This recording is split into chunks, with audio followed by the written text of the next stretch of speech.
Right now across the nation, only 14% of police officers are women, but a national initiative is trying to push that number to 30% by 2030. Fox 8's Madison Forsey sat down with two departments, signed on to the pledge to add more females to the force and say women play a key role in the new age of policing.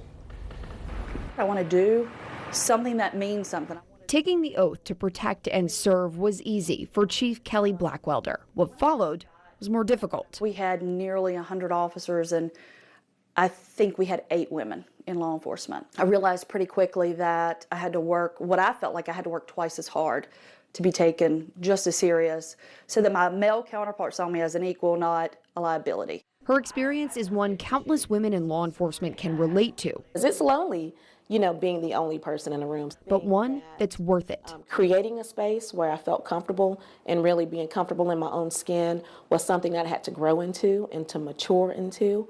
Was it difficult? Yes. Was it difficult being a mom, raising a small kid, working night shifts? Absolutely. It was absolutely difficult. But if I could do it, anyone could do it. Both Chief Blackwelder of the Elon Police Department and Assistant Chief Stephanie Martis of the Greensboro Police Department say female officers serve a unique purpose and sometimes fill a void that not all male officers can. I've been able to walk into a situation being the only woman in that space and be able to connect or de-escalate. The personal experiences are backed up by data. We're not about removing men from policing, but we are suggesting that there's an untapped pool of qualified people that might be great police officers. Tanya Meisenholder works with the NYU Policing Project. She says studies have shown women officers police differently. They're more likely to be empathetic, have fewer community complaints, better de-escalation skills, and are better at building trust. That data formed the 30 by 30 initiative to bring in more women to build a better version of policing overall. Both the Greensboro and Elon Police Departments signed on to the project in 2022, pledging to make changes to recruiting and support for officers to meet the goal of 30% women on the force by 2030. Implementing a lactation break policy.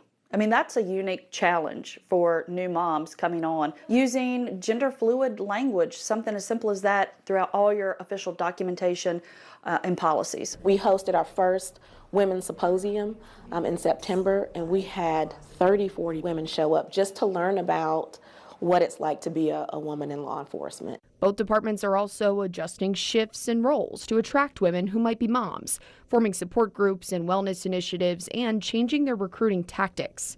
And it's working. In 2022, roughly 15% of officers in Greensboro were women. Today, the number hovers around 20%. For Elon PD in 2022, the only women on the force were the chief and one other officer.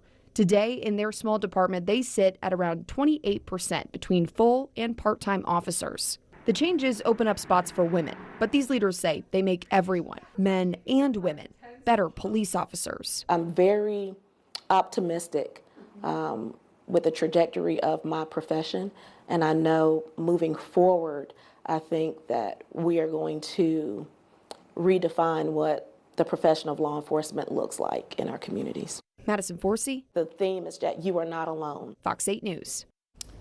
The Elon and Greensboro Police Departments, along with the Burlington Police Department, are the only 3 local departments signed on to the 30 by 30 initiative.